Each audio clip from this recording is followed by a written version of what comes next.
murder, and assaults and some other stuff. So if you don't like that, please leave now. We won't hold it against you. There's no problem with that. It's not for everybody. By staying, you say that this isn't going to be a problem and you're good to go. So who are we? I'm Chris J. You can find me as @Radis on Twitters. I'm a senior at EMU, and my favorite classes were counterterrorism, intelligence analysis, and cybercrime. The rest of my team is Alex, who's known as @$_. He's a senior, intelligence analysis, malware analysis. You've got Jason. He was our heavy lifter for this project. He's the guy that did all the pretty maps you're going to see in a little bit, mainly because that's his first life, and he's the network security guy. Medora 76, and then you got Katelyn, who is our lowly junior. But it's okay, this means that she's going to carry the torch for us longer. And again, intelligence analysis, counterterrorism, and cryptography. So she can actually hide your stuff and you won't find it. Eastern Michigan University, it's a little bit outside of Detroit, about 45-minute drive. Closer to the airport, but you know, that's usually how things go. If you know where U of M is, we're about 10 minutes away. So EMU was founded in 1849, and it started off as a normal school. It is Michigan State, which explains our colors of green and white. But Michigan State Normal School, it just means it was a teaching college. In fact, that's what EMU is still prominently known for, is teaching. It's an education school first. It does have other programs, but we'll get into that in a second. Currently, we have just over 2,300 or 22,000 students. You can see the breakdown. We have 18.5 in the undergrad program, just under 5,000 in graduate. 1,000 of those come from 85 other countries besides the US, so we get a little nice bit of mix, nice diversity. There's over 200 degree programs at Eastern. Our overall program is information assurance. It's an NSA-backed program, NSA DHS, Center of Academic Excellence. There's 4 degree programs. Covers the gamut. We have encryption that covers, you know, it's mostly math classes. Management, it's mostly business classes. And then the other 2 are crossed between everything else. They're the more technical side. As I mentioned, we have a club. So it's a way for us to practice our skills and get together and learn things outside the classroom. We've done workshops on how to do packet captures and do packet capture reviews. One of us finds a job posting, we share it out to everybody else, usually after we apply, but hey, whatever. You know, we're still sharing it all out. We have study groups. Again, like I said, you know, we get together and we'll work on stuff from classes together. And hey, you had this class last year. Did you guys do this? I'm having problems with this. Can you help me out here? So it's kind of like a built-in tutoring system. Projects like this, we don't do enough projects like this, but that's starting to change. And then we do that whole capture the flag thing. That's not my stick, but people enjoy it. We've done CTFs on campus. We've sent people to the regional CCDCs and ITIS, or ISTS. So it's good, right? Good program, good school. But like any school, we do have our problems. Large schools have crime. We're 20,000, you know, over 20,000 students, so we fall into a certain category, or we fall into the 20,000 student category. U of M's got more crime than us. They're, like I said, 10-minute drive away, but we have crime for our size. We've had a couple of murders on campus over the last 8 years that involve students, either on or just off campus, and we've had one that was a non-student just off campus. Now, we're going to get into these things in a second, but this is the first murder that happened in 2006. She was found asphyxiated and half naked, pillow over her face. It was the year 2006.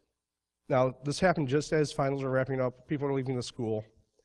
They had videos of the guy that did it walking out of her dorm room with her Christmas presents. So it's like, oh, that's great. There was semen on her body, which they used to track this guy. But the school covered it up. The administration didn't tell anybody they were looking for this guy. They said, oh yeah, there was a murder on campus, a sexual assault and murder on campus, and nothing happened, right? So it wasn't until February when the person that they tied the DNA to was arrested that they said, hey, this guy did it, we're arresting him. Oh, by the way, here's why we're arresting him, for the rape and murder of a student. The thing that's interesting about that date was that was the first day after you could get 100% tuition refund.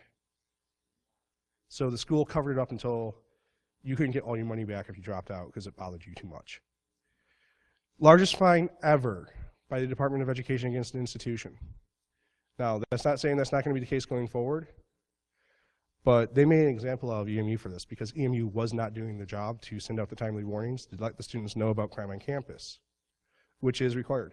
The family got $2.5 million. The school lost $357,000 in fines on top of that. So pretty nasty thing. The second one we're going to talk about is Julia. She was found, according to coroner's report, she was asphyxiated first, then drowned. They found her half naked in her bathtub.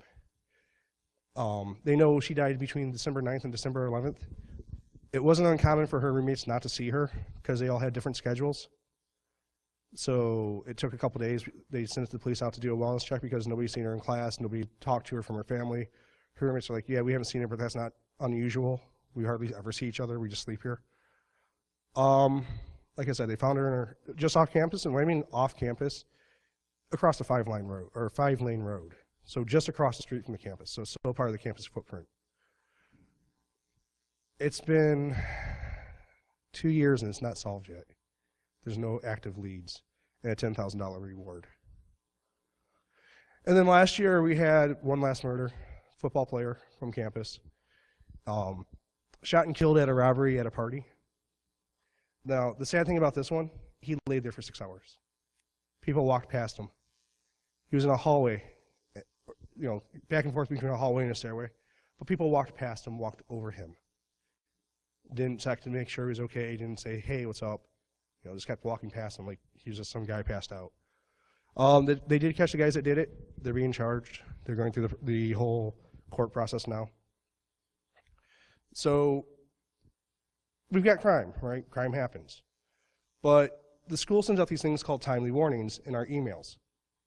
And the question is, okay, I've got a date, a time, crime type, the time it happened, the day it happened, where it happened. Hey, here's my school. Can I map this out? Can I see what's going on?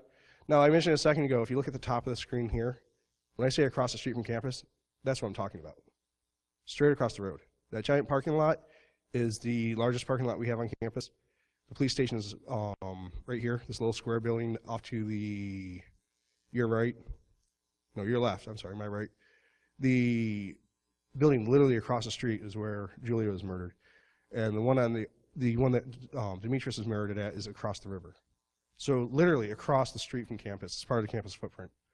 But I want to know, can I take these timely warnings and start mapping this out? Can I look at this stuff and say, hey, is there a pattern here?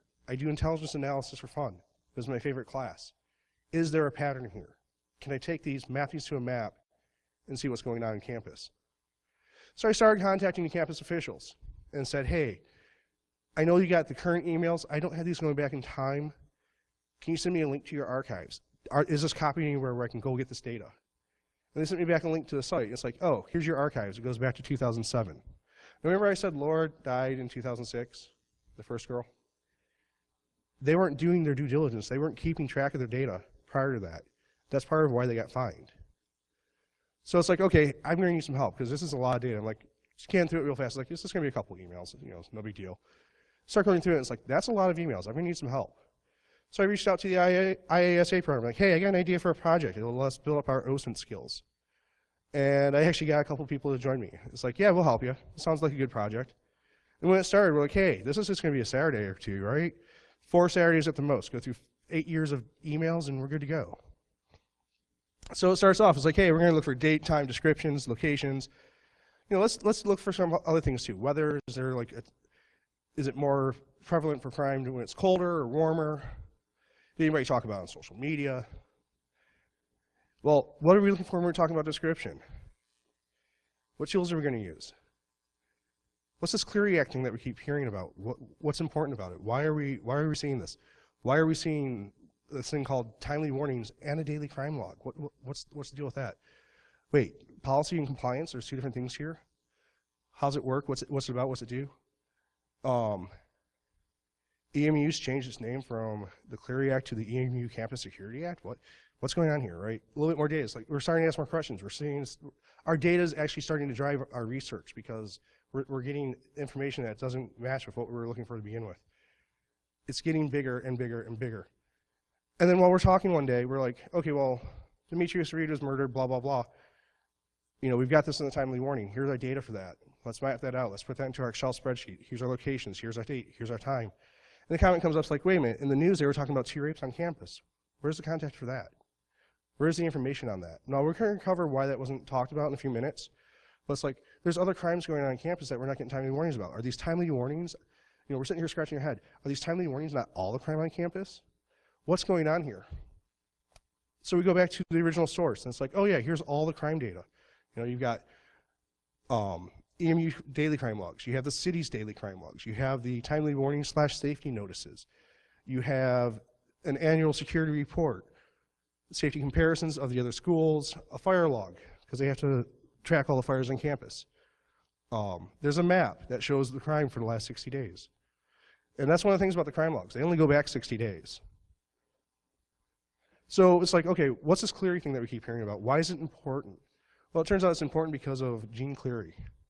Why is it important? She went to Lehigh University. She was murdered in 1986. Okay, so we're talking almost 30 years ago now at this point. That's my math's a little off. No, 28 years. So what's going on here? She was murdered in a dorm room. Why is this important? How does this girl getting raped and murdered in her dorm room tie into a federal law? And we look into it a little bit more. It was a case of the person that did it first walked through 3 doors that were supposed to be locked that people had propped open. But more importantly, there are 85 other crimes on campus that year that nobody was told about on campus. So her parents got mad about that. It's like, there's a bunch of crime on campus and you didn't tell your campus community. Professors didn't know, staff didn't know, your students didn't know. How do you call this a safe campus? 1991, they created the Cleary Act.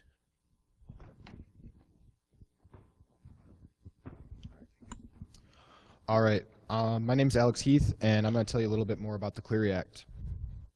So the Cleary Act, after the brutal rape and murder in 1986, there was a foundation formed 1 year later called the Cleary Center for Security on Campus. And basically what they did is they advocated and went to Capitol Hill and basically passed a law called the Crime Awareness and Campus Security Act. And basically, after it was passed, it took 1 year and became effective. And what this means, basically, this is a federal law, and any school that has financial aid must comply with this law. Now, there's certain types of crimes that I'll get into later that they have to report on, but basically, what a school has to do is they have to disclose all their security policies, keep a public crime log and publish it, have a crime report and publish their annual statistics, and give timely warnings to the students at the schools, because if you don't do that, then what's the point? So basically, they also have to provide basic protections for sexual assault survivors. And so what happens if you do not follow this law? Well, basically, the worst of it is, since this is like managed by the U.S. Department of Education, if you don't follow it, they can suspend financial aid, and all the students that go to your school that use financial aid will not be able to attend that university or college. And basically, like Chris said earlier, Eastern has had the largest fine to date of $357,000, and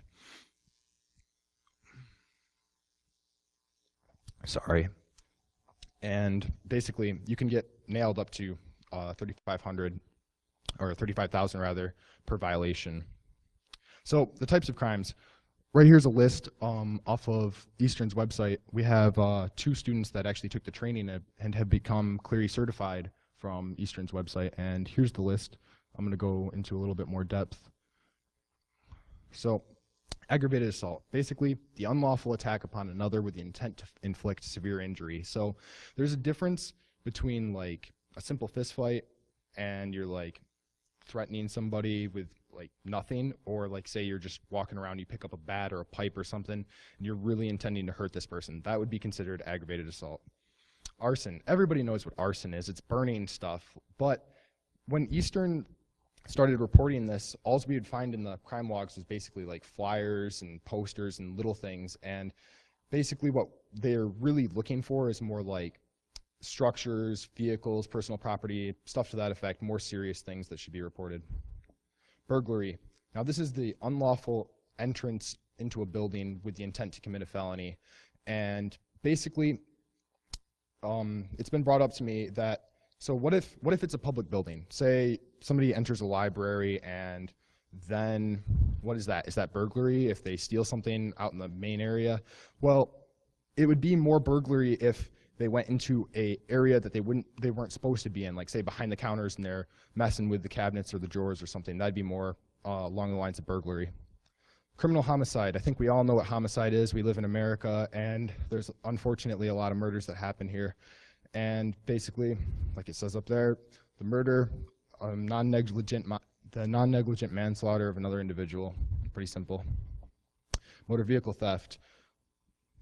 Pretty self-explanatory, the theft of vehicles. But say, for example, what happens if somebody like steals the rims or wheels off of a car? Does that count as motor vehicle theft?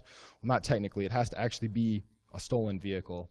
And what's interesting up there you can see is it says joyriding, and you can see several instances in which golf carts were stolen for just this purpose of joyriding out on campus. So that was an interesting thing to note. Robbery. This is the taking or the attempted taking of something from somebody by force with, like, if you put the victim in a state of fear, then you've just committed an act of robbery. It doesn't matter if you meant to put them in a state of fear, but by definition, if they're put into a state of fear, then it is an act of robbery. All right, sex offenses, both forcible and non-forcible. This includes the rape, sodomy, sexual fondling of another, and it's pretty self-explanatory what all that means. All right, I'm going to pass it off to Jason. He's going to let you know what Eastern actually does for the Clery Act.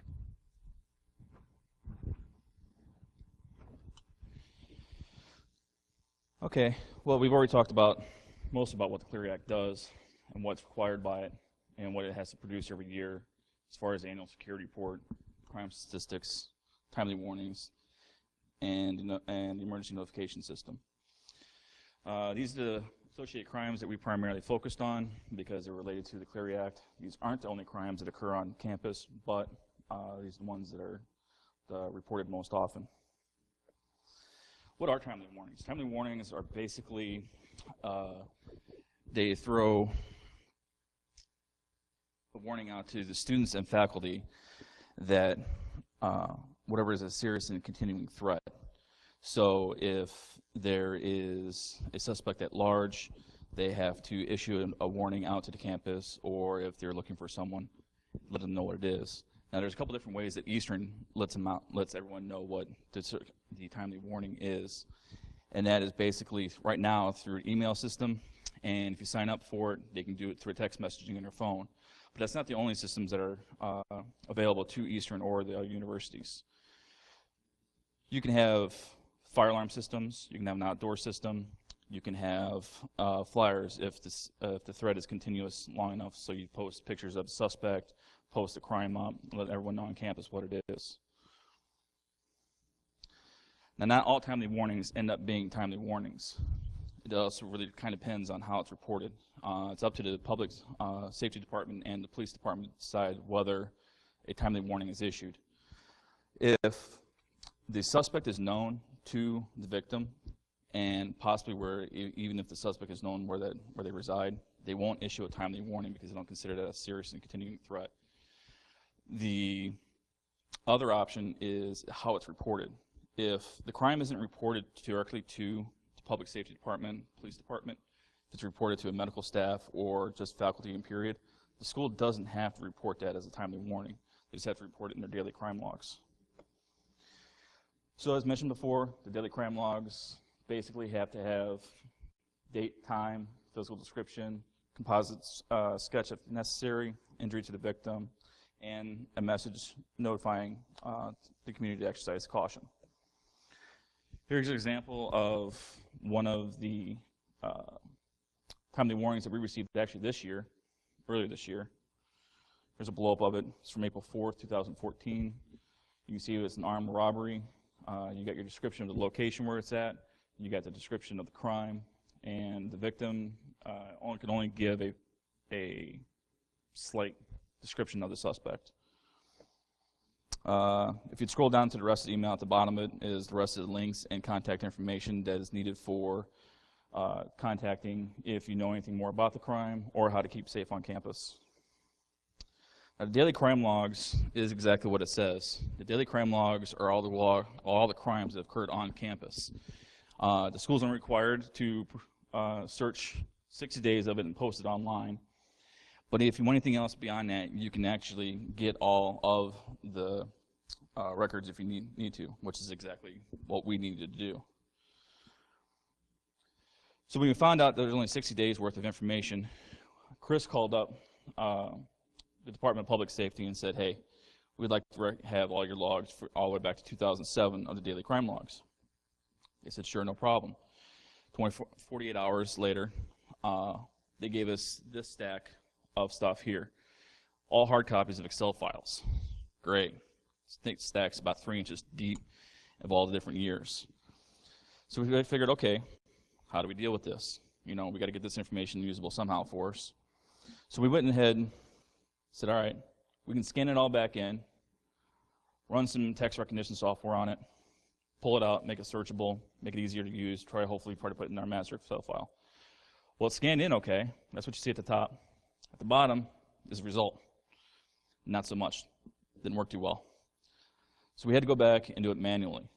So we went through, found all the Clear Act crimes that we had to go through for all the years. We divided the years up, multiple ones per person, and pulled them all out and manually put them back into the Excel file to make it usable.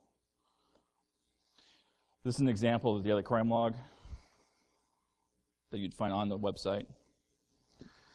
The top portion of it there basically just describes what a daily crime log is.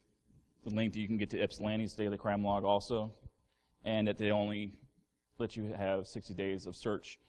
At the bottom of the screen, you have the actual search button that you can choose the date you want to choose. When you click that, you actually get the description of that particular day. So you get your case number, nature of the crime, stuff like that. Eastern also puts up a crime map. It's a pretty map. Has the outline of Ypsilanti, has the outline of the campus in green. You can search any 2 crimes at once. It even has a search date. You can actually zoom in. So on the left, you get the search dates at the top. You can either search Ypsilanti's crime log or EMU's. And then when you do search, you get little pop-ups on the screen to the side there showing where the actual crimes have occurred and type of crime. And if you click on it, it actually gives a description of the crime.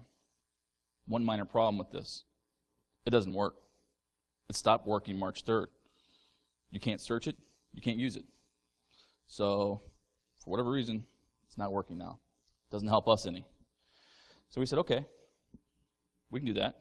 So we said 60 days is enough for us. So let's just put all 7 years in and see what happens. See what kind of information. Does it show a pattern? What does it look like? So we went ahead, put all the information in. Let's see if I can put this up here. Making too much noise. And then, nope, wrong one. Yes, good. All right, so we combined everything down into here where it says the EMU crime map. So we broke it down. You can do crimes by type or crimes by year. Further you drill down, you can break it down to which type of crime do you want to see. Do you want to see aggravated assault, arson, burglary, what have you? You can even go so far as find out which level of criminal sexual assault was done, or even by year. So for example, when you click on this, all the criminal sexual assault for the campus and the past 7 years pops up. And you can actually zoom down in, and you can find different stuff. Even click on the one you want. You get for this particular crime, there was both the daily crime log and an actual timely warning. So when you click on both of them, you get both information. So this one was a first degree. She was actually raped multiple times in the same night. This is a particularly nasty one. And that was in 2007. Let's get rid of that one. Again, one of the biggest crimes on campus was burglary. 2007 was particularly nasty too. They had over 183, I believe, burglaries on campus. So when he breaks out, it's pretty much there wasn't a building on campus that wasn't affected by this. So when you go by crimes, Here's all the crimes for 2007. And it breaks out, pretty much covering the entire campus. You zoom back down. If you come into the dorms, these should be the freshman dorms that we're zooming in on right here. Click here. Freshman dorms are busy. Lots of crime in freshman dorms. Nothing too shocking there. Kids are young, kids are dumb. They like to steal stuff. Another one over here. Over here. So you get to give you a pretty good idea of what's going on. I think these over here in 2007, these towers here are the Siegel residence, right? Yeah. Not much crime going on here. It's not real shocking. So basically that gave us all the information, or a lot of the information that we had gathered together to put together some other additional maps that really show a pattern where the crime is at. And those, Katelyn will talk about, are heat maps. They give a really good, clear indication of where the crimes are all at. Let's go back to here.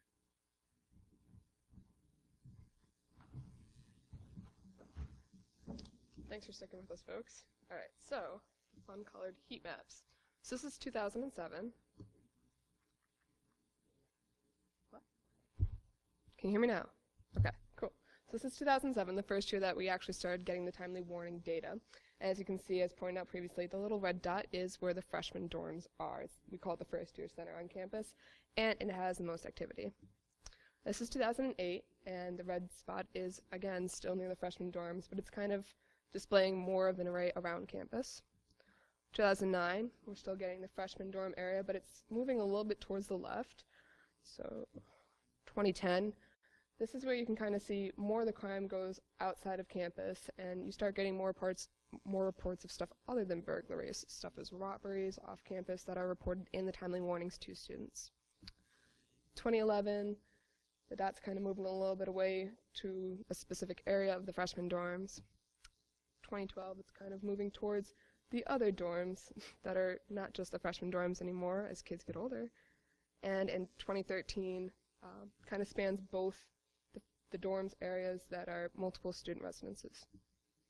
And so far this current year, it's kind of all over the place. The data has only been led up to about April, so can't get a full view of that yet till later this year. And this is just the criminal sexual conduct heat map. As you can see, this top part up here is the freshman dorms, these are the other dorms, and this is across all the years from 2007 to 2014, where the activity has been.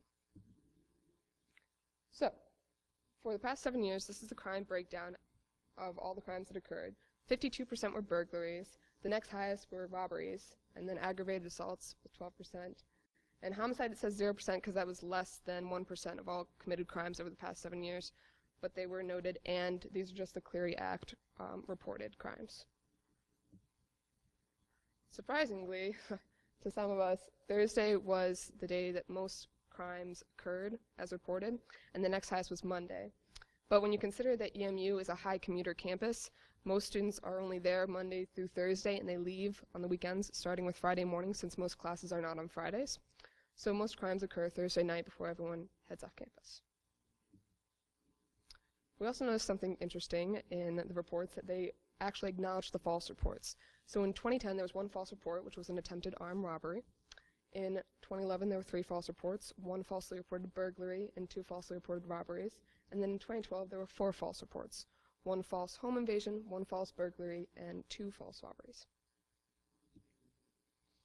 And now to the Puffy Coat Gang, as it was affectionately called by our group. We noticed there were 3 real reports of a group of males wearing black puffy coats and vests that committed 2 armed robberies in 2010, and in 2011 there was a single individual wearing a black puffy coat that committed the window peeping act. And then there were 2 false reports, 1 in 2011 and 1 in 2012, that were supposedly 2 armed robberies committed by people wearing black puffy coats. And so what the group noticed was that this was possibly an incidence of individuals looking at the timely warnings, gathering data from it, and choosing to take advantage of the system that was presented. So Clery Act updates. On March 7th, 2013, the Violence Against Women Reauthorization Act was signed. And basically, a provision of that is the Campus Sexual Violence Elimination Act, SAFE. and it amends Clery so that by October 1st, 2014, coming up pretty fast, institutions must make a good faith effort to put in the new provisions, which were including dating violence, domestic violence, stalking, and creating a safe and positive bystander intervention training for any institution that receives federal aid. So what does good faith mean? It means being proactive instead of reactive in the systems, ensuring compliance first instead of waiting for something to happen, like rapes and murders, before different action takes place.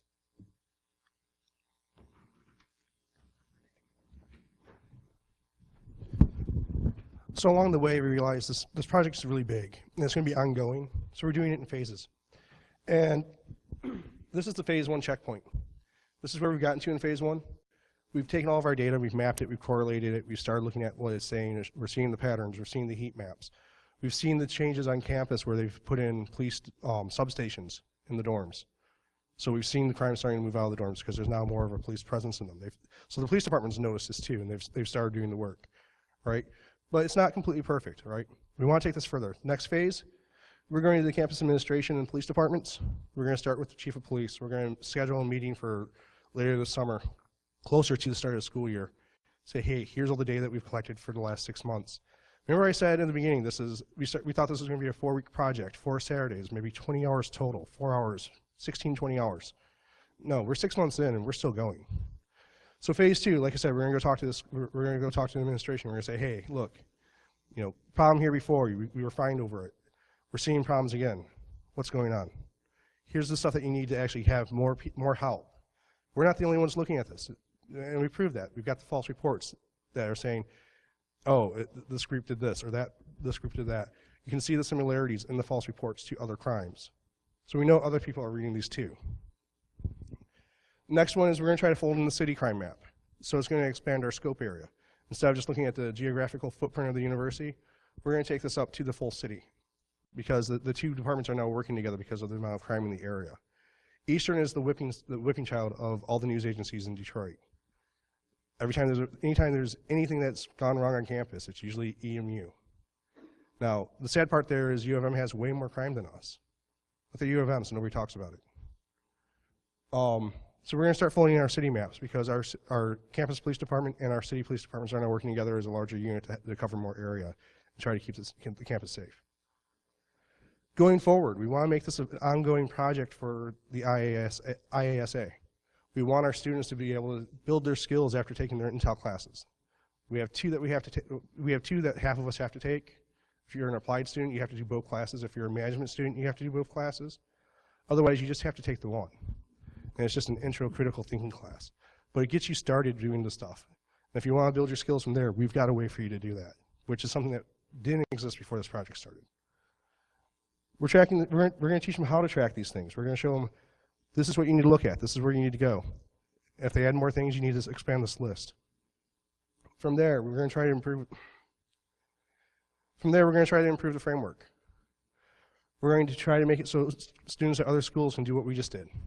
We want to start seeing this as a much larger project. We want to start seeing other schools do this. We want to know what the crime is on at other schools. Hopefully we can find a way to make it publicly accessible and start correlating between the universities. So we can have student groups at universities working together and having a nationalized map that shows all the crime at all the campuses on maps, like what we did with Google Earth, like we did with the heat maps. So have something that you can drill down into at each location just to say, okay, here's crimes on campus, here's how it works, here's what's going on. Here's what I need to do to protect myself. This is the stuff I need to go talk to my administration about. This is the stuff I need to talk to my students about if you're a professor. Stuff I need to go talk to my classmates about if you're a student. Make them more aware, make them more informed, but try to do it on a much larger level than just one school. Thank you for attending. Questions? Yes.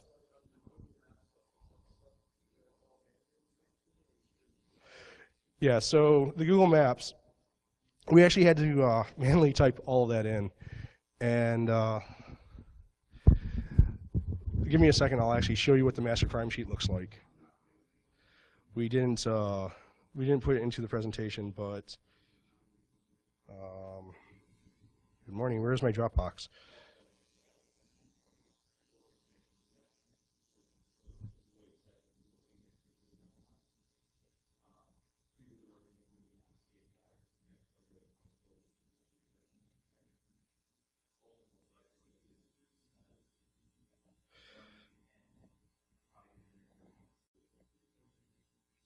So you saw what the original emails looked like. Here's our masters for the Excel spreadsheets. We actually, you can see the years at the bottom, but we actually had to fill in each cell individually, and we had to do the same thing with the daily crime logs. It was a lot of work. And we usually worked on it together in the library in one of the conference rooms. So we could sit there and, first we laid out the format of what we wanted. And then we'd actually, hey, I'm seeing this showing up over and over and over again. At one point, it's like, I was starting to cheer every time I found arson on campus. It's little things. It was little piddly things about people burning signs and whatnot. It's like, woohoo, arson! And every time it woohoo, everybody knew it's like, oh, Chris found arson again. But it made those things fun, right? It's like when Katelyn saw the black puffy coats in her ear, she's like, wait, there's these guys with black puffy coats. There's a black puffy coat gang. You can't do this stuff without having a sense of humor to it. It's really morbid to say that, but if you don't find a way to let the stress off, you're going to go mad.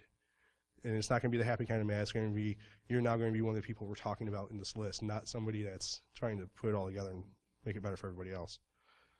So did that answer your question very significantly?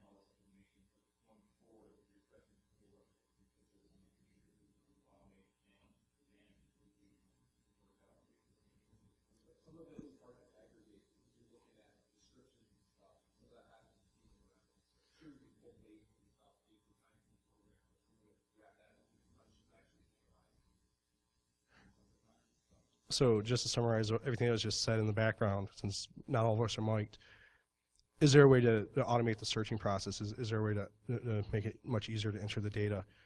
We're starting to build the tools around that, but it's still going to take a human touch because you have to go through the descriptions and everything. Any other questions? Yes.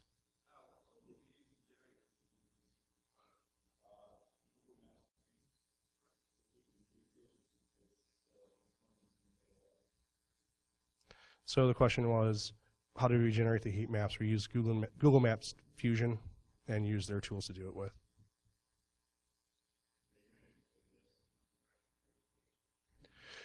That's the question is, can we include this in freshman orientation? That's something that would probably, we don't have that choice. We're a student group.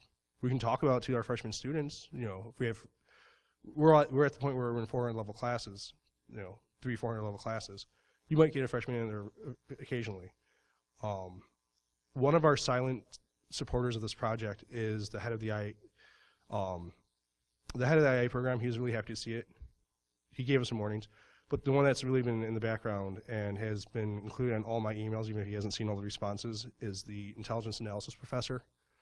And the first class is a 200 level class. You get freshmen and sophomores in there. He's getting a copy of the slide deck. He's getting a copy of the presentation. So I'm pretty sure Mike will start talking about this in his classes. And hopefully when we go to the administration, and that's actually a good point to bring up, we can ask if we can start including this into it. It's like, hey, start telling your orientation students about this when they come in. Did you guys go to orientation at all? Okay, so 3 out of 4 of us went to orientation. I never bothered. So it doesn't help everybody, but anybody else? Oh, thank you guys for attending again. It's kind of hard at 9 o'clock in the morning. It's a pretty small crowd, but thank you.